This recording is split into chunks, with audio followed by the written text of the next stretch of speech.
Boker Tov, Moray Varabotai. Aujourd'hui, on va parler d'un géant, d'une sommité, un des rabbinim de Tunisie qui est Rabbi Haïm Houri. Saïloula, c'est le 25 Iyar. Alors lui, il est enterré à Beersheva, en Israël. On m'a annoncé Rabotai, quand il y a Iloula d'un grand tzaddik. Alors celui qui a la possibilité de venir pèleriner, bien sûr, c'est un grand srout pour la personne. Il pèlerine, il fait des tfilotes. Et celui qui n'a pas la possibilité, il peut le faire même chez lui à la maison. Donc il allume une bougie, il étudie la Nushatou chez l'arabe. Et si c'est possible de raconter des histoires aussi. Et le tzaddik Bezat Hashem, Yamlitz Yosher Ba'adou. Et nous aussi, de notre part, la bataille, on va parler un petit peu, on va raconter quelques histoires sur lui, un peu de sa biographie. Déjà pour commencer, alors, comme on le sait, quand il y a une grande neshama qui va venir dans le monde, elle ne vient pas facilement. Et c'était le cas de Moreno Arabe, Rabbi Haïm Houri, c'est que ses parents, ils ont attendu longtemps pour la voir. Alors lui, dès son jeune âge, il a brillé dans le Talmud Torah. Il est originaire de Djerba, donc dans le Haras Rera. Et son maître, c'était Rabbi Zaqin, Moshe Zaqin Mazouz et Rabbi Fraj Alouch. Il a étudié chez eux. Déjà à l'âge de 18 ans, il a été diplômé en tant que Rav. Et il a été envoyé à Gabès pour aider le Rav Rabbi Bouchabja qui était sur place.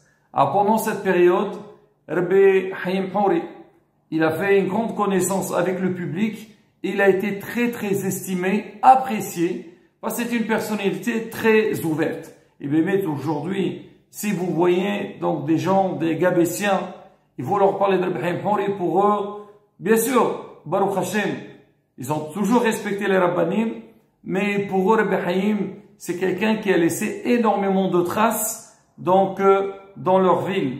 Alors, Rabbi Haïm, il faut savoir, en dehors de sa grande qualité et de ses connaissances dans la Torah, c'est un homme, comme on dit, comme Moshe Rabbeinu, Wayerd Moshe La'am. Il est descendu vers le peuple et il était très populaire. On raconte sur lui qu'il était très fort aussi au niveau des drashot. Quand il parlait, vraiment toute la ville venait pour écouter ces drashot. On raconte sur Rabbi Khalfoun, alors que lui, alors bien sûr, c'était à son époque à lui, alors quand Rabbi Haïm Houri, il venait à Djerba, il mettait des affiches partout pour dire aux gens, Rabbi Haïm il est là et Shabbat, il va faire une drasha. Rabbi Khalfoun al-Kohen, il témoigne sur Rabbi Haïm Houri que lui, il a arrêté, on dit, le malach de Itbolilut, donc la force de l'assimilation, il a arrêté dans les frontières de Gabès. Parce qu'on sait, Rabotai, que Gabès, ils avaient les minhagim de Djerba, mais c'était un peu plus moderne par rapport au sud de la Tunisie. Et à Shemishmor, la Itbolilut, l'assimilation, elle a commencé à toucher la communauté et entre autres, alors Moreno Arabe Rabbi Haïm Houri, il est venu sur place, il a fait un travail phénoménal, il a réussi à stopper, à bloquer donc la force du mal d'entrer dans la communauté de Gabès et Baruch Hashem. Donc la Torah, elle a continué dans cette ville.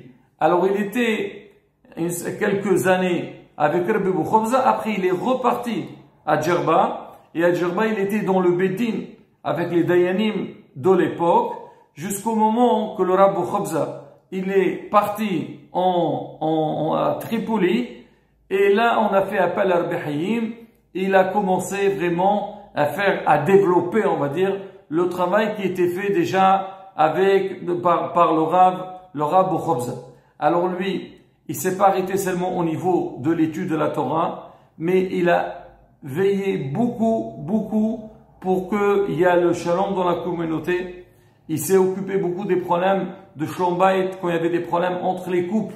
Il était là pour réussir à faire le shalom entre eux, au point que des fois il y a des parents, ils venaient, ils lui disaient, Rabbi, cet enfant-là, il est à toi. Il dit, quel rapport? Il est à moi. Ils disent, justement, parce que les parents, ils devaient, hasbi shalom, divorcer.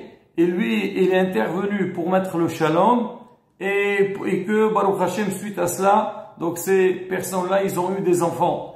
Alors il a aussi veillé sur les orphelins et les orphelines à leur assurer ce qu'ils avaient besoin. Alors il tournait dans les magasins chez les riches de la ville et pour leur dire qu'il avait des affaires à faire et s'il voulait être associé avec eux.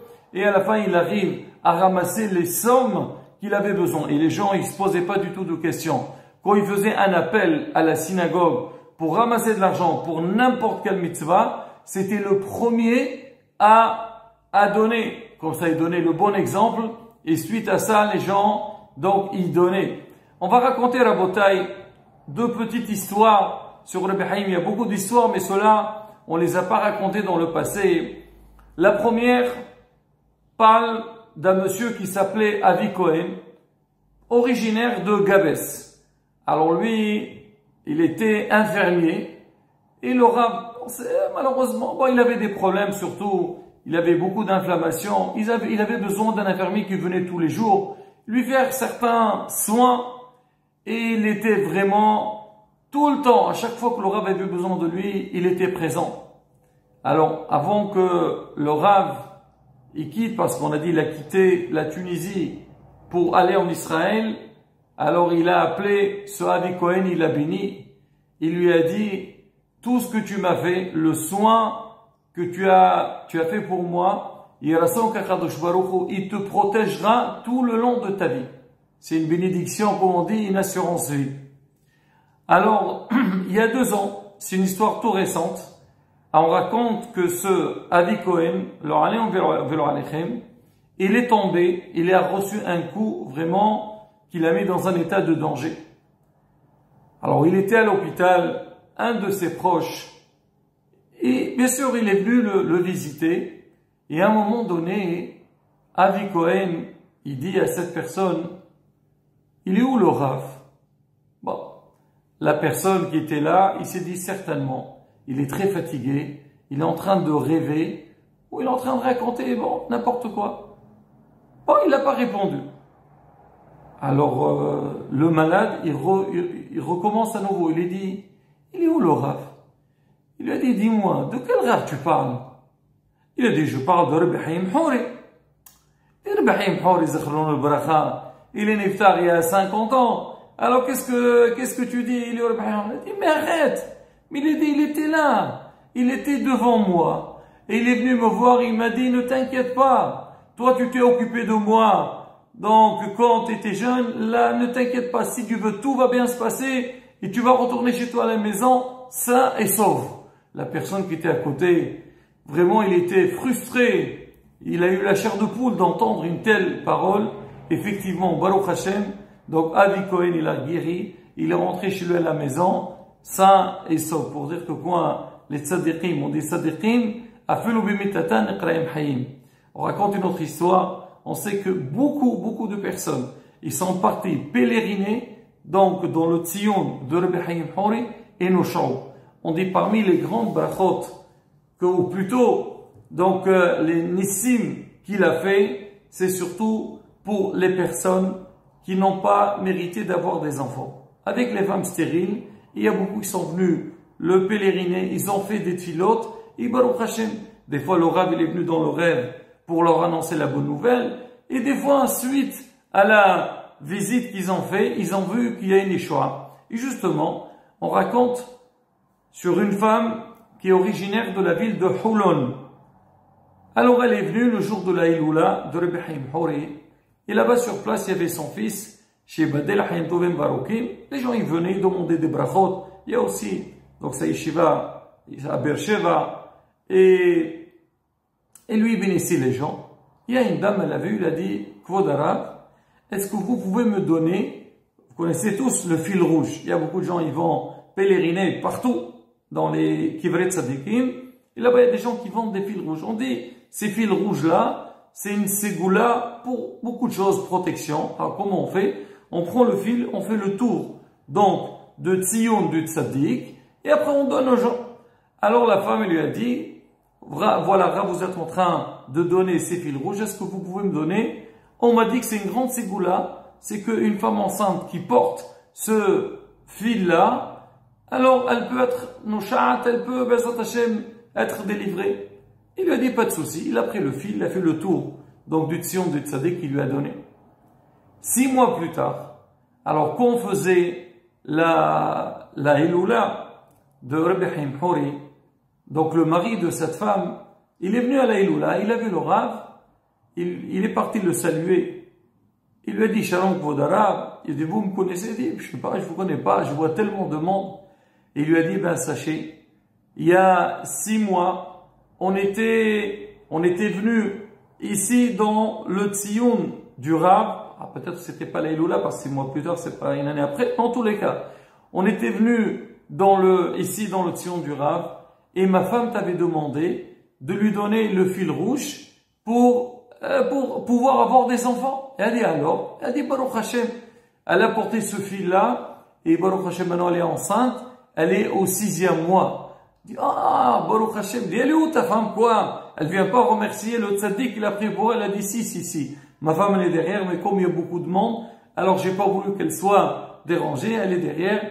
Il lui a fait signe à sa femme, la femme, il a dit effectivement, elle a fait signe comme quoi Baruch Hashem, elle était noucha. Donc Rabotai, ces tzaddikim là, qu'on est en skrim b'chvodam, faut savoir, comme on l'a dit, tzaddikim b'mitatem krem hayim.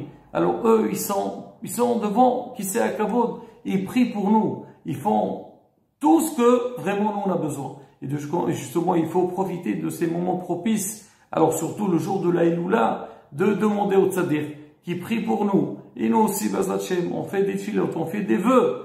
Et on demande au tzaddik qui prie pour nous qu'on soit zoché, la Géola Shlema, et que Akadosh Baruch Hu, l'envoie refouach Shlema à tous les malades.